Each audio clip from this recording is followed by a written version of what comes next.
Arctic circle में एक हवाई जहाज का पायलट बर्फ खोद रहा था, जैसे कोई चित्र बना रहा हो। उसकी वर्दी पर सिर्फ उसका नाम ओवरगार्ड लिखा था। वो इस जगह का इकलौता बचा हुआ इंसान लगता था। काम खत्म करने पर पता चलता है उसने बर्फ में SOS लिखा था। ये दिखाता था वो आर्कटिक के बीच में खो गया था और उसे बचाव चाहिए। लगता है ओवरगार्ड का जहाज टकरा कर गिरा था। इंजन और पंख टूट चुके थे। वो कई दिनों से बर्फ में था और इस ठंडे इलाके में जीवित रहने की कोशिश कर रहा था।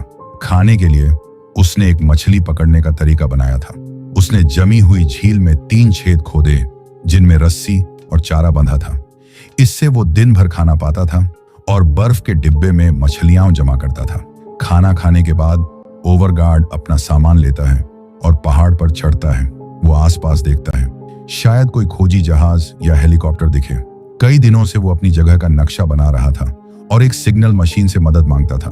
वो मशीन एक हैंडल घुमाने से चलती थी। लाल बत्ती दिखाती थी, सिग्नल जा रहा है। अगर जवाब आता तो हरी बत्ती जलती।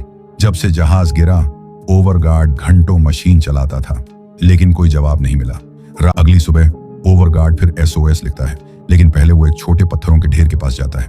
वहां वो किसी को अलविदा कहता है। लगता था वो पत्थर किसी साथी की कब्र थे जो शायद हादसे में मर गया। सम्मान देने के बाद वो फिर खोदने लगता है। वो पत्थर हटाता है ताकि SOS साफ दिखे। उसका मकसद था कोई पायलट ऊपर से उड़ते हुए उसे देख ले। फिर वो मछलियां देखने जाता है, लेकिन सारे हुक खाली थे। एक छेद के पास उसे बड़ा पंजा दिखता है, शायद बर्फ का शिकारी जानवर था। डरते हुए ओवरगार्ड जहाज में भागता है और तब तक अंदर बंद रहता है जब तक सुरक्षित न हो। खतरा टलने पर वो फिर पहाड़ पर चढ़ता है। वो सिग्नल भेजने की मशीन चलाता है, हरी बत्ती की उम्मीद में, लेकिन नतीजा वही रहता है। वो आसपास देखता है, जैसा उसे डर था। दूर एक विशाल सफेद भालू दिखता है। वो खाना ढूंढ रहा था। कोई रास्ता न होने पर ओवरगार्ड जहाज में लौटता है। वो सो जाता है और अगले दिन अपनी रूटीन शुरू करता है, लेकिन कोई बचाव नहीं आता। उसका मछलियों का जखीरा कम हो रहा था। वो बस सिग्नल भेजने की कोशिश करता रहता है। घंटों कोशिश के बाद ओवरगार्ड लगभग हार मान लेता है। तभी मशीन की हरी बत्ती जलती है। सिग्नल किसी ने पकड़ लिया था। ओवरगार्ड जल्दी से देखता है, जवाब कहां से आया। क्षितिज पर उसे एक हेलीकॉप्टर उड़ता दिखता है। वो जहाज के पास जाता है और धुआं सिग्नल जलाता है ताकि वो उसे ढूंढ ले। सौभाग्य से हेलीकॉप्टर उसे देख लेता है और उतरने की तैयारी करता है, लेकिन तेज तूफान से हेलीकॉप्टर बेकाबू हो जाता है। पायलट को वापस मुड़ना पड़ता है। हालात और बिगड़ते हैं। हेलीकॉप्टर स्थिरता खो देता है और बर्फ में टकरा कर गिर जाता है। हादसे के बाद ओवरगार्ड दौड़कर वहां पहुंचता है। हेलीकॉप्टर में पायलट मर चुका था। चोटों की वजह से उसे दूसरा साथी जिंदा मिलता है, लेकिन उसका पेट बुरी तरह घायल था। ओवरगार्ड हेलीकॉप्टर से प्राथमिक चिकित्सा किट लेता है। एक स्टेपलर से वो साथी के घाव को बंद करता है। इससे खून रुक जाता है, लेकिन बर्फीला तूफान बढ़ता जा रहा था। जहाज तक लौटने का रास्ता नहीं था। अब बस हेलीकॉप्टर में आराम करना था जब तक तूफान खत्म न हो। कई घंटे बीतते हैं और मौसम सामान्य हो जाता है। ओवरगार्ड उस बची हुई औरत की हालत देखता है और हेलीकॉप्टर के सामान की जांच करता है। उसे रस्सियां, बर्फ चढ़ने का एक औजार और फटाफट नूडल्स के कप मिलते हैं। कई दिन मछली खाने के बाद वो तुरंत पानी गर्म करके नूडल्स खाता है, लेकिन उसे वक्त बर्बाद नहीं करना था। उसे जहाज पर लौटना था, इससे पहले कि और तूफान आए। हेलीकॉप्टर का पायलट बच नहीं पाया था। ओवरगार्ड उस औरत की चोटों का इलाज करने को तैयार था। वो जितना सामान ले सकता था लेता है। फिर हेलीकॉप्टर पर एक संदेश लिखता है। संदेश कहता है, 2 बचे लोग उस घाटी की ओर गए जहां उनका जहाज गिरा था। उसे उम्मीद थी कोई इसे देखकर उन्हें बचाने आएगा। ओवरगार्ड उस औरत को लेकर अपने जहाज की ओर चलता है। वहां पहुंचकर वो उसका नाम पूछता है, लेकिन औरत उसकी भाषा अच्छे से नहीं समझती। वो बस पायलट कहती है अपने साथी के बारे में जानने के लिए। ओवरगार्ड बताता है पायलट बच नहीं पाया। वो उसे जहाज में इंतजार करने को कहता है। वो फिर हेलीकॉप्टर की जांच करने जाता है। औरत के सो जाने पर ओवरगार्ड हादसे की जगह लौटता है। उसे अपने साथी का शरीर बर्फ में ढका मिलता है। जैसा उसने पहले किया, वो उसे बर्फ में दफनाता है और सम्मान के लिए पत्थर रखता है। फिर वो हेलीकॉप्टर के अंदर जांच करता है। उसे एक नक्शा, एक लाइटर, एक छोटा गैस टैंक और एक छोटा चूल्हा मिलता है। उसी वक्त उसे एक फोटो मिलती है जो उसे भावुक कर देती है। वो उसे अपनी जैकेट में रखता है। जांच के दौरान ओवरगार्ड को सामान के डिब्बे में एक स्लेज मिलता है। वो इसका इस्तेमाल सामान ले जाने के लिए करता है। जहाज पर लौटकर वो फोटो उस औरत के पास रखता है। पता चलता है ये एक परिवार की फोटो थी। इससे लगता था वो औरत और हेलीकॉप्टर का पायलट शादीशुदा थे और उनका एक छोटा बच्चा था। औरत सोती रहती है। ओवरगार्ड उसकी चोट साफ करने के लिए दवा लगाता है। वो छोटा चूल्हा जलाकर गर्मी लेता है और नक्शा देखता है। नक्शा उस इलाके की ज्यादा जानकारी देता था। पेन से निशान बनाते हुए ओवरगार्ड को तेज हवा का एहसास होता है। वो मछलियां देखने जाता है। वो खुश हो जाता है जब रस्सी खींचने पर उसे एक बड़ी मछली मिलती है। ये दोनों को खाना देने के लिए काफी थी। वो मछली और नूडल्स से सूप बनाता है। ये दुनिया का सबसे अच्छा खाना नहीं था, लेकिन एक और दिन जीने के लिए काफी था। सूप तैयार होने पर वो औरत को जगाता है, उसे खाना देता है ताकि वो ताकत हासिल करे, लेकिन अपने पति की मौत ने उसे भूख और ताकत से खाली कर दिया था। ओवरगार्ड जिद करता है कि वो खाए। वो उसे भरोसा देता है, सब ठीक हो जाएगा। कई दिन बीत जाते हैं। ओवरगार्ड सिग्नल मशीन से मदद मांगता रहता है, लेकिन पहले की तरह कोई जवाब नहीं मिलता। वो सोचता है उस औरत को कैसे बचाए। वो औरत की हालत बिगड़ रही थी, रात भर खांसती थी। अगली सुबह ओवरगार्ड उसे देखता है। वो औरत से हाथ दबाने को कहता है ताकि दोनों गर्मी और खून का बहाव बनाए रखें, लेकिन औरत बेहोश थी और उसकी सांसें भारी थीं। ओवरगार्ड उसकी चोट देखता है, वो और खराब हो रही थी। उसे मुंह से खून निकलता देख उसे डर लगता है कि औरत ज्यादा दिन नहीं बचेगी। हिचकते हुए ओवरगार्ड उसे वहीं छोड़ने का फैसला करता है। उसे लगता था इस हालत में दोनों नहीं बच सकते। अचानक वो उसका हाथ पकड़ती है, जैसे शुक्रिया कह रही हो। इससे ओवरगार्ड को और हिम्मत मिलती है। वो नक्शा फिर देखता है। नजदीकी गांव तक जाने में कई दिन लगेंगे, लेकिन पहाड़ों से एक छोटा रास्ता था जो जल्दी ले जा सकता था। आर्कटिक के बीच में जोखिम लेने का फैसला करके ओवरगार्ड ज्यादा रस्सियां और चारा तैयार करता है। वो मछलियां जमा करता है और सामान स्लेज में रखता है। औरत सो रही थी। ठंड से बचाने के लिए वो उसे स्लीपिंग बैग में डालता है। वो जहाज पर आखिरी संदेश लिखता है कि दो लोग गांव की तलाश में उत्तर जा रहे हैं। ओवरगार्ड स्लेज को रस्सी से बांधता है, उसे कंधों पर रखता है और बर्फ के विशाल रेगिस्तान की ओर चलता है। लेकिन नक्शा देखकर उसे पता चलता है रास्ता वाकई उत्तर में था। वो जहाज लौटता है, संदेश ठीक करता है और उत्तर की ओर चलता है। मोटी बर्फ से गुजरते हुए वो फिर नक्शा देखता है। मंजिल अभी बहुत दूर थी, फिर भी वो हार नहीं मानता। वो औरत को पानी पिलाता है। कई घंटे बाद दोनों यात्रा का दूसरा हिस्सा पूरा करते हैं, लेकिन रात होने वाली थी। ओवरगार्ड बर्फ खोदकर एक गुफा बनाता है ताकि वो आराम कर सके। वो औरत को खाना पानी देता है। दोनों सो जाते हैं, उम्मीद करते हुए कि कोई सफेद भालू ना आए। सुबह होती है। ओवरगार्ड ज्यादा कपड़े और मास्क पहनता है। एक और तेज तूफान आ रहा था। रास्ते में उसे बर्फ में ढका सामान मिलता है। उसे उम्मीद थी ये किसी बचे हुए का होगा, लेकिन करीब से देखने पर उसे पता चलता है ये उसका अपना सामान था जो उसने पहले अकेले यात्रा करते वक्त छोड़ा था। एक डिब्बे में उसकी पुरानी पहचान पत्र मिलती है। इससे पता चलता है वो ईए का हिस्सा था। ये एक खास हवाई जहाज समूह था जो नए तरह के जहाज बनाता और उड़ाता था। शायद ओवरगार्ड ने ऐसे ही जहाज में यात्रा की थी जो आर्कटिक के मौसम को झेल नहीं सका और गिर गया। लेकिन अब शिकायत का फायदा नहीं था। ओवरगार्ड जल्दी से मंजिल तक पहुंचने की उम्मीद करता है। यात्रा चलती है, तभी उसे एक विशाल पहाड़ दिखता है जो नक्शे में नहीं था।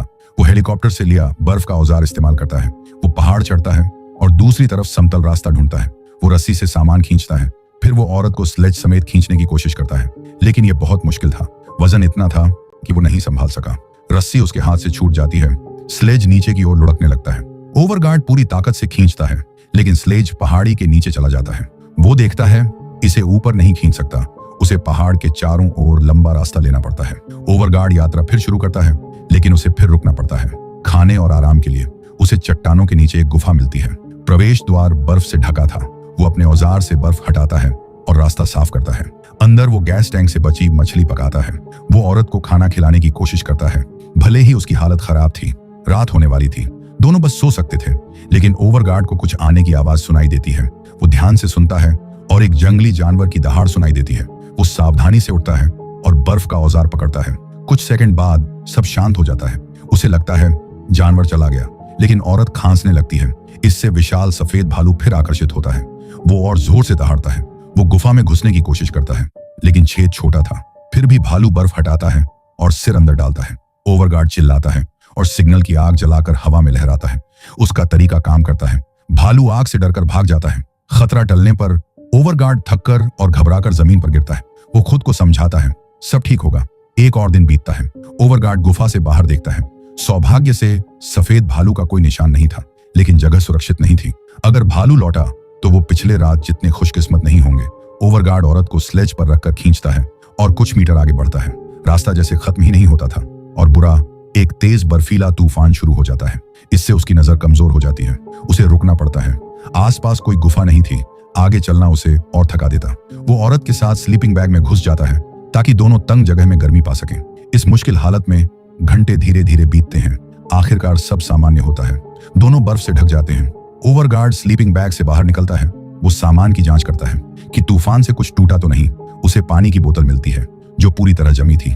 वो उसे अपनी जैकेट में रखता है ताकि अपनी गर्मी से बर्फ पिघले। ओवरगार्ड स्लेज को फिर तैयार करता है। वो नरम बर्फ वाले रास्ते पर पहुंचता है जहां चलना मुश्किल था। थकान बढ़ती जाती है। उसे एक पथरीली पहाड़ी के पास रुकना पड़ता है।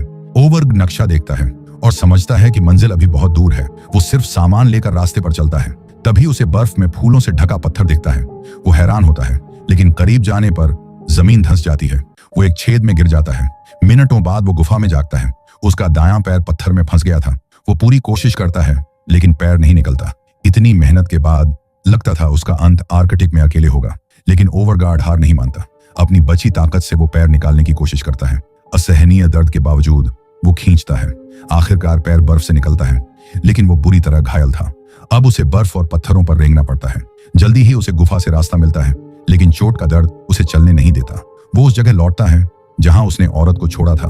वो उसकी परिवार की फोटो लेता है ताकि उसके बेटे को दे सके, लेकिन उसे हैरानी होती है, औरत अब भी जिंदा थी। वो उससे थोड़ा बेहतर हालत में बात करती है। ओवरगार्ड को पछतावा होता है कि उसने उसे छोड़ने का सोचा। वो उसके सामने रोता है और माफी मांगता है। वो कहता है सब ठीक हो जाएगा। वो अपनी हालत के बावजूद स्लेज खींचता है। उसकी चोट देखता है जो और गंभीर थी। इलाज का कोई तरीका नहीं था। वो बर्फ और कपड़ा डालकर खून रोकता है। ओवरगार्ड औरत को स्लेज पर खींचता है। दर्द और थकान को नजरअंदाज करके वो औरत को आखिरी बूंदे पानी देता है। बोतल में बर्फ भरता है और थोड़ा निगलता है अपनी प्यास बुझाने के लिए। थकान उसके शरीर पर हावी हो रही थी। हालात और बिगड़ते हैं जब वो रास्ते के ऊंचे हिस्से पर पहुंचता है। वो लोहे की छड़ी को सहारा बनाकर चढ़ने की कोशिश करता है, लेकिन पैर की चोट उसे मुश्किल में डालती है। आखिरकार उसे रुकना पड़ता है। वो देखता है सिग्नल मशीन काम कर रही है या नहीं, लेकिन बर्फीला तूफान उसे खराब कर चुका था। बिना इस साधन के ओवरगार्ड पहाड़ी की चोटी पर रेंगता है। वो देखता है क्या कोई आसपास है। वहां उसे दूर एक हेलीकॉप्टर दिखता है जो पास ही उतरा था। ओवरगार्ड बिना वक्त गंवाए स्लेज के पास लौटता है। वो बची ताकत से स्लेज को धक्का देता है। चोटी पर पहुंचकर वो जोर से मदद के लिए चिल्लाता है, लेकिन उसकी आवाज कमजोर थी और वो मुश्किल से बोल पाता था। उसके पास बस आखिरी सिग्नल आग थी। वो उसे जलाता है और हाथ हिलाकर किसी का ध्यान खींचने की कोशिश करता है, लेकिन हेलीकॉप्टर की टीम उसे नहीं देखती। ओवरगार्ड आखिरी कोशिश करता है। वो अपनी जैकेट में सिग्नल आग जलाता है और छड़ी से हवा में लहराता है, लेकिन ये भी काम नहीं करता। टीम हेलीकॉप्टर में लौटती है और वहां से उड़ान भरती है। सारी उम्मीद खत्म लगती है। ओवरगार्ड उस औरत को उठाता है और हेलीकॉप्टर वालों से उसे बचाने की गुहार लगाता है। दोनों बर्फ पर लेटे थे। ओवरगार्ड उससे और खुद से कहता है सब ठीक हो जाएगा। फिर थकान से वो सो जाता है। जब दोनों बेहोश थे, तेज हवा सब कुछ उड़ाने लगती है। तभी वही हेलीकॉप्टर उनके सामने उतरता है। इससे पता चलता है दोनों को आखिरकार बचा लिया गया।